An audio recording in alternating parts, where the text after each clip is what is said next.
ট্রাম্পের সাথে মোদির ভালো সম্পর্ক দাবি করা হতো, সেই ট্রাম্পের শপথ অনুষ্ঠানে আমন্ত্রণই পাননি ভারতের প্রধানমন্ত্রী নরেন্দ্র মোদি। মোহাম্মদ সোহাগ বিশ্বাসের রিপোর্টে বিস্তারিত।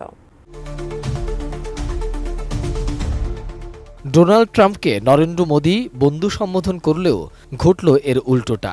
যুক্তরাষ্ট্রের নতুন প্রেসিডেন্ট হিসাবে ২০শে জানুয়ারি শপথ নিতে যাচ্ছেন ডোনাল্ড ট্রাম্প।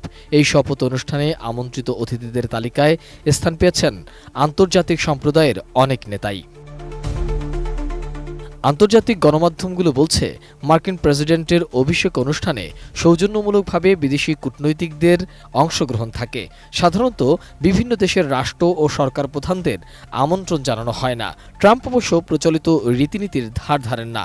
তিনি তার শপথ অনুষ্ঠানে অনেক বিদেশি নেতাকেই আমন্ত্রণ জানিয়েছেন।